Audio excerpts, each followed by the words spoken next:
संकल्प का एक ही विकल्प, जिद जीत की। हेलो माय डियर स्टूडेंट्स, कैसे आप सभी लोग। मैं आप सभी से यूपी ट्रिपल एससी के द्वारा आयोजित पेट एग्जामिनेशन की तैयारी करने वाले अपने मित्रों यानी सूरवीरों महावीरों से बात कर रहा हूं। तो माय डियर स्टूडेंट्स, अब आपने पढ़ाई लिखाई कंप्लीट कर ली, बहुत अच्छे से आपने कंप्लीट ऑफलाइन ऑनलाइन सारी क्लासेस कर लिया। अब हम आज से आपके लिए मॉक टेस्ट की एक सीरीज़ शुरू कर रहे हैं। बहुत सारे सेट कंटिन्यू आएंगे आपके पास। तो आप सभी लोग आज से आप अपने इस कीर्तिमान एकेडमी ऑफिशियल यूट्यूब चैनल पर रीजनिंग के मॉक टेस्ट के अंतर्गत 5 क्वेश्चन आपके रीजनिंग का आने, 5 के 5 क्वेश्चन की कंटिन्यू सीरीज आपके लिए लेके आ रहा हूँ।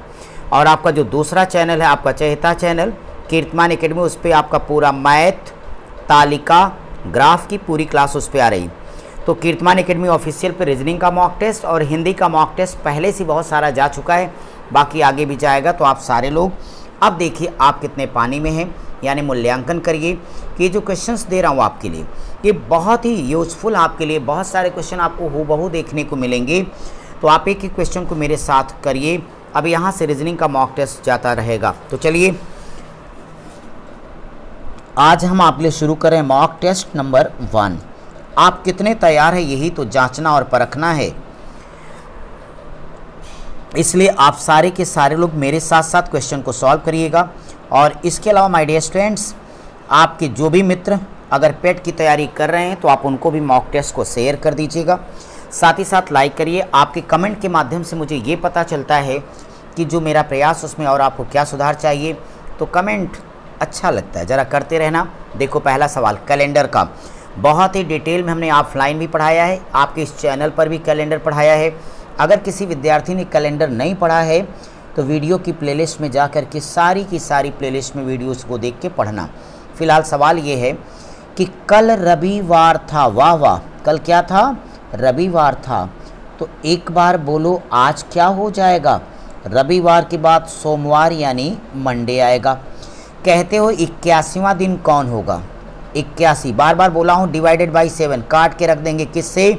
7 से। क्या चाहिए? विषम दिन चाहिए। 81 में 7 की भाग करोगे, 7 एकनम 7, 7 एकनम 7 हो जाएगा 11। तो फिर 7 एकनम 7 4 11, यानी इसे कैंसिल आउट करने के बाद 4 क्या आ जाएगा? ऑड डेज यानी विषम दिन। तो आप क्या करो, सोमवार में 4 दिन और जोड़ दीजिएगा। तो आप सभी लोगों को क्लियरली पता है कि ये दिन आपका फ्राइडे यानी शुक्रवार आएगा। तो पहले का आंसर आपका क्या है? सी है। ज़रा मेरे साथ साथ फटाफट कमेंट करके मुझे बताते जाइएगा कि वास्तव में आप किस क्वेश्चन का क्या आंसर दे रहे हैं। बड़ा ही प्यारा सा देखो एनालॉजी टेस्ट आप सबको पढ़ाया हूँ, बहुत ही डिटेल में पढ़ाया हूँ, ऑफलाइन भी ऑनलाइन भी।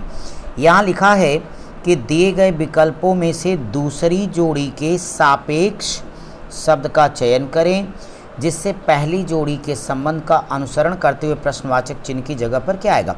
यानी सीधी बात हमने क्या सिखाया था, जो संबंध पहले का दूसरे से वही संबंध तीसरे का चौथे से निकालना होता है। अब आप देखो सिनोलॉजी का संबंध दिया है डॉग से। अब हमें ये जानना होगा कि ये क्या होता है। तो आप सभी जानते हो कि जो कुत्तों का अध्ययन है वो सिनोलॉजी कहलाता है। अब आपको सोचना है कि ओलेरिकल्चर फिर क्या होता है? वेजिटेबल्स यानी सब्जियों का अध्ययन ओलेरिकल्चर के अंतर्गत किया जाता है। यह हार्टिकल्चर का एक एरिया यानी क्षेत्र जिसके अंतर्गत सब्जियों यानी वेजिटेबल्स के उत्पादन, संग्रहण, प्रसंस्करण, विपणन आदि के बारे में अध्ययन किया जाता है। तो करेक्ट आंसर पहला विकल्प। चलिए भाई हम चलते हैं आपके मॉक टेस्ट 1 के नेक्स्ट क्वेश्चन की तरफ। अगर मैं आपके नेक्स्ट क्वेश्चन की बात करता हूँ तो यार देखो एक कोडिंग डिकोडिंग का बढ़िया प्यारा सा प्रश्न है और आप सबने तो पढ़ाई है। अब ये डायरेक्शन बहुत पढ़ने की ज़रूरत नहीं, फिर भी मैं पढ़ देता हूँ। 2 कथन फर्स्ट सेकंड दिए गए हैं। आपको ये तय कर देना है कि कथन में उपलब्ध कराए गए तथ्य प्रश्न का उत्तर देने के लिए पर्याप्त हैं। दोनों कथनों को पढ़िए फिर सही जवाब दीजिए। गुड, गुड का कोड क्या होगा? अब गुड का कोड क्या होगा आइए देखता हूँ कथन इनके। ये 2 स्टेटमेंट आपको दिख रहे होंगे। तो यहाँ पे एक बात जानो आप सभी लोग कि गुड शब्द यहाँ पे कथन नंबर 2 में आया। इसके साथ 2 शब्द आए हैं दे और आर। इन्हें कहीं और कॉमन होना चाहिए। कथन 2 ही है तो दे यहाँ है, आर माय डियर स्टूडेंट यहाँ भी है, आर यहाँ भी है, दोनों में।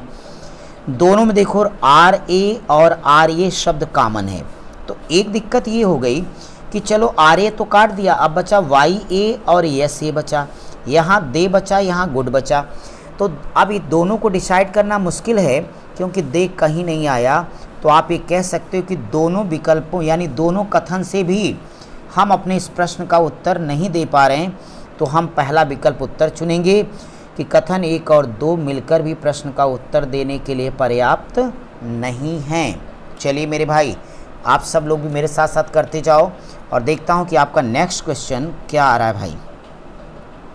बहुत ही प्यारा प्रश्न, कोडिंग एंड डिकोडिंग से जुड़ा हुआ क्वेश्चन आप लोगों के लिए है। तो यहाँ पे लिखा ENTERTAIN इंटरटेन, इसका जो डी कोड लिखा है QOPHTIILF।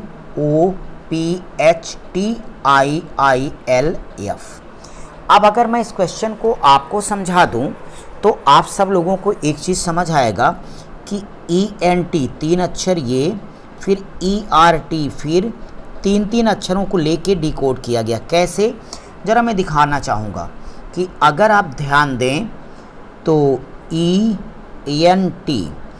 ENT के बदले लिखा गया इन्होंने QOH।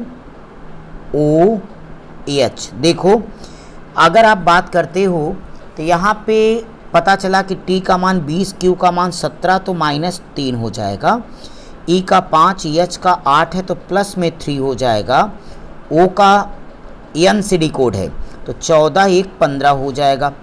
अब इसी बात को आप यहाँ चेक करो, आंसर आपको बिना पूरा लगाए भी मिल जाएगा। तो JUK, इसका मतलब पहले 3 घटा देना है, क्यों भाई यही ना, तो 11 में से 3 जाएगा 8 अर्थात H, तो पहला अक्षर हमारा H होना चाहिए। फिर 10 में 3 जोड़ दो 13 यानी M होना चाहिए। U में 1 जोड़ देना तो 21 से 1 22 आएगा। HBM जिसमें ना हो कभी उत्तर नहीं होगा, तो पहला अपने आप कैंसिल हो गया, दूसरे में भी आप कैंसिल कर लो, तीसरा में HBM, चौथा, यानी बिना मेहनत के ही हम अपने इस प्रश्न का आंसर देना चाहें तो विकल्प कौन सा है, सी है, क्योंकि इसमें HBM नीचे में HVD लिखा है तो पूरा हल करने की ज़रूरत भी नहीं है। फिर भी अगर हम पूरा हल करते इसी स्टाइल से तो फिर हम JUK निकाले, फिर EBO का निकाल देते, फिर XES का, तो आपको एग्जैक्टली इसका प्रश्न का सही जवाब मिल जाता HVMKDINHC, यानी ऑप्शन सी आपका करेक्ट आंसर था। चलिए भाई, अपने मॉक टेस्ट के हम नेक्स्ट क्वेश्चन की तरफ चल रहे हैं। तो ये यहाँ पे कहा जा रहा है कि प्रश्न में 3 कथन दिए गए हैं और उसके बाद 2 निष्कर्ष फर्स्ट और सेकंड दिए गए हैं। इनको पढ़ करके ही हमें अपने प्रश्न का आंसर चुनना होगा। अच्छी बात है भाई, मैं चुनूँगा। अब मैं कथन इनका पढ़ता हूँ। 3 कथन दिया गया। पहला कथन कहता है कोई बाइक कार नहीं है, मतलब बाइक बाइक है और कार कार है। पहला वेन डायग्राम बन गया। दूसरा, कुछ कारें बसें हैं, तो कुछ कारें बसें हैं, बसें हैं। तीसरा, कुछ बसें ट्रेन हैं। अच्छी बात है। तो ये हमारा डायग्राम बन गया। अब हमें निष्कर्ष चेक करना है। डायग्राम समझ में आ गया सबके? बहुत बढ़िया। अब इनका निष्कर्ष ज़रा हम देखें कि क्या निकलने वाला है। अभी हम लोगों ने पीछे जस्ट जो डायग्राम बनाया था वो आपको याद होगा। तो कहता है पहला वाला कि कोई बाइक ट्रेन नहीं है, तो एक संभावना है कि शायद ये सही हो जाए। दूसरा, कुछ ट्रेन बाइक हैं, सही हो भी सकता है नहीं भी सकता है डायग्राम के बेस पे। तो आप कहोगे या निष्कर्ष फर्स्ट होगा मेरा या निष्कर्ष सेकंड सही निकलेगा। दोनों परिस्थितियां बिल्कुल श्योर नहीं हो पा रही हैं, इस नाते इसका करेक्ट आंसर क्या हो जाएगा? सी हो जाएगा। तो डियर स्टूडेंट, आज आपके रीजनिंग का मॉक टेस्ट का ये पहला सेट था। ऐसे आगे कंटिन्यू दूंगा। आपको ये प्रयास कैसा लगा कमेंट करके ज़रूर आप सबको मुझे सूचित करना है कि मॉक टेस्ट 1, चूँकि मुझे लगता है कि अब समय नज़दीक है तो आपको मॉक टेस्ट खूब ज़बरदस्त प्रैक्टिस करनी चाहिए। तो मॉक टेस्ट फिर वही से कह रहा हूँ कि आपका अपने इस कीर्तिमान एकेडमी ऑफिशियल चैनल पर, और साथ ही साथ मैथ वाला हिस्सा, ग्राफ का हिस्सा, तालिका का हिस्सा आप अपने कीर्तिमान एकेडमी गणित वाले चैनल पर जाके डेली आप उसको दीजिए और मॉक टेस्ट से अपना मूल्यांकन करिए, क्योंकि इस बार पेट पास नहीं टॉप करना है। मैं आपसे मिलता हूँ आपके अगले मॉक टेस्ट नंबर 2 में। तब तक आप सब पढ़ते रहिए, तालिका ग्राफ मैथ का भी मॉक टेस्ट लगाते रहिए। Thank you.